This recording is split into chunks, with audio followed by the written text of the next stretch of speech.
अस्मिता दुबे। खबरों की शुरुआत करते हैं। प्रदेश के मुखिया सीएम अशोक गहलोत ने आरएएस क्लब में राजस्थान प्रशासनिक, पुलिस और लेखा सेवा के अधिकारियों के संयुक्त अधिवेशन को संबोधित किया है। इस दौरान उन्होंने कहा कि मुख्यमंत्री के रूप में मेरा हमेशा प्रयास रहा है कि आमजन के हित में फैसले लिए जाएं। इस साल के बजट में इसी उद्देश्य के साथ जन कल्याणकारी प्रावधान किए गए हैं।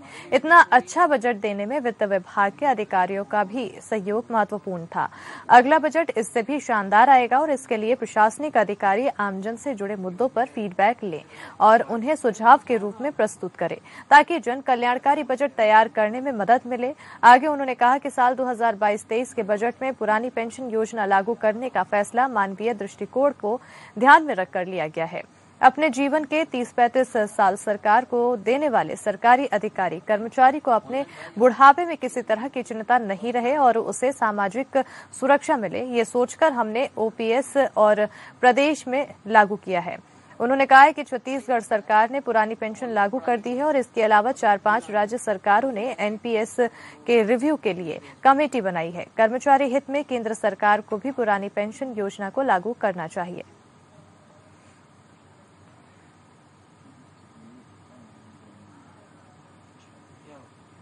राजस्थान प्रदेश कांग्रेस कमेटी के अध्यक्ष गोविंद सिंह डोटासरा मुख्यमंत्री अशोक गहलोत ने मुख्यमंत्री आवास पर एक बैठक की है और बता दें कि यहां पर बताया जा रहा है कि कांग्रेस सदस्यता अभियान और अखिल भारतीय कांग्रेस कमेटी के निर्देशानुसार चलाए जा रहे महंगाई मुक्त भारत अभियान को लेकर बैठक की गई है।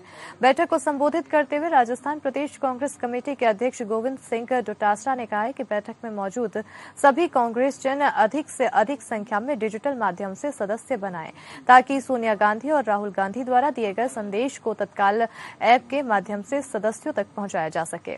उन्होंने कहा कि डिजिटल सदस्यता अभियान से प्राप्त डाटा का उपयोग राज्य सरकार की फ्लैगशिप योजनाओं का महत्व जनता तक पहुंचाने के साथ ही जनता को केंद्र की बीजेपी सरकार की विफलताओं से आसानी से अवगत करवाया जा सकेगा।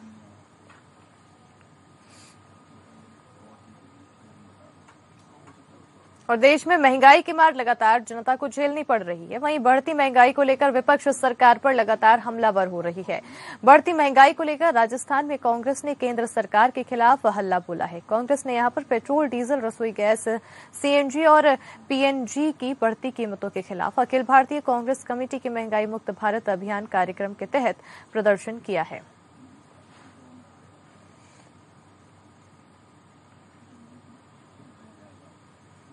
राजस्थान में देश के स्वतंत्रता संग्राम पर प्रदर्शनी का आयोजन किया गया है और इस प्रदर्शनी का आयोजन संसद भवन की लाइब्रेरी बिल्डिंग में आयोजित की गई है। बता दें कि इस कार्यक्रम की शुरुआत लोकसभा अध्यक्ष ओम बिरला ने की है। तो वहीं कार्यक्रम की शुरुआत करते हुए ओम बिरला ने कहा है कि भारत का स्वतंत्रता संग्राम विश्व में अतुलनीय है।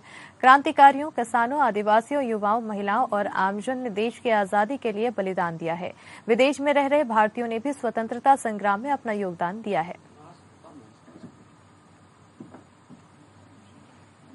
राजस्थान में पूर्व मंत्री और विधायक चौधरी आम लोगों की समस्या का सुनकर निवारण किया जा रहा है और यहां पर बताया जा रहा है कि पूर्व राजस्व मंत्री और बायत विधायक हरीश चौधरी विधानसभा क्षेत्र के दौरे पर रहे हैं। इस दौरान उन्होंने बायतू, भीमजी, शिरधारी पंचायत समिति की खरटिया, गोदारो का सारा और कई गांवों के आमजन से मिले। बता दें उनकी समस्याओं को सुना, जिसके बाद समस्या के निस्तारण के लिए मंत्री ने तुरंत संबंधित अधिकारियों को निर्देश भी दिए।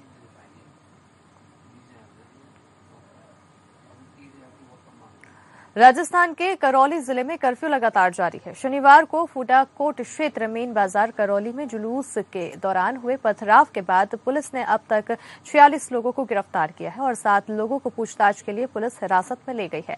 आपको बता दें कि उपद्रव में इन घटनाओं में 35 लोग घायल हो चुके हैं और अब करौली की इस घटना के तार पीएफआई से जुड़ते हुए नजर आ रहे हैं। राजस्थान में करौली की घटना से 2 दिन पहले पीएफआई ने लेटर जारी किया था। Popular front of India Rajasthan के प्रदेश अध्यक्ष मोहम्मद आसिफ ने बताया है कि 2 से 4 अप्रैल तक प्रदेश के कई जिलों, तहसीलों और कस्बों में आरएसएस और उसके अनुषांगिक संगठनों की ओर से हिंदू नववर्ष के मौके पर भगवा रैली आयोजित की जा रही है। रैलियों में धार्मिक उन्माद फैलाने और कानून व्यवस्था बिगाड़ने की बात भी कही थी। उन्होंने आगे कहा है कि इस बारे में मुख्यमंत्री और प्रदेश के पुलिस निदेशक को पत्र लिखकर अवगत कराया गया था। पीएफआई राजस्थान में लगातार सक्रिय हो रहा है और कुछ दिन पहले कोटा में भी पीएफआई ने एक बड़ा कार्यक्रम आयोजित किया था। अब आपको बता दें कि करौली शहर में शनिवार को ये घटना उस समय हुई जब हिंदू संगठनों की नव संवत्सर पर आयोजित एक बाइक रैली मुस्लिम बहुल इलाके से गुजर रही थी। तभी कुछ शरारती तत्वों ने पथराव किया और इसके बाद हिंसा भड़क गई और उपद्रवियों ने कुछ दुकानों और मोटरसाइकिलों को आग के हवाले कर दिया। बताते चले कि घटना में कई दुकानें, वाहन और अन्य सामान क्षतिग्रस्त हो गए हैं।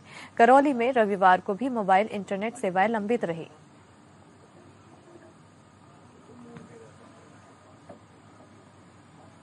राजस्थान के शिक्षा मंत्री डॉक्टर कल्ला ने बीकानेर में solar ground mountain private project का उद्घाटन किया है। बता दें कि इस दौरान उन्होंने कहा है कि इस प्रोजेक्ट से हर साल करीब 48 लाख रुपए की बचत होगी। बता दें कि सोलर के माध्यम से 1,42,000 मेगावाट बिजली पैदा करने की क्षमता है और राज्य सरकार द्वारा इस दिशा में गंभीरता से कार्य किया जा रहा है और जल्दी ही प्रदेश में सौर ऊर्जा के माध्यम से 30,000 मेगावाट बिजली पैदा होने लगेगी।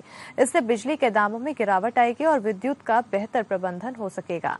उन्होंने बीकानेर में पवन ऊर्जा के माध्यम से बिजली बनाने की संभावनाओं पर काम करने और सौर ऊर्जा संयंत्रों पर सोलर बैटरी के उपयोग का आह्वान भी किया है। साथ ही आमजन से घरों की छतों पर सोलर पैनल लगाने की अपील की है। जो भी घटना होती है उसमें घटना के लिए जो दोषी लोग होते हैं उनके खिलाफ कार्रवाई सख्त से सख्त होनी चाहिए। उसके लिए मुख्यमंत्री जी ने आज कह दिया कि दोषी व्यक्तियों को बख्शा नहीं जाएगा। और सवाल इस बात का है कि सब लोगों को, सभी पॉलिटिकल पार्टियों को ये अपील करनी चाहिए कि वे धर्म के आधार पर, जाति के आधार पर और मजहब के आधार पर लड़े नहीं, शांति बनाए रखें और राजस्थान का सर्वधर्म सद्भाव बनाए रखें।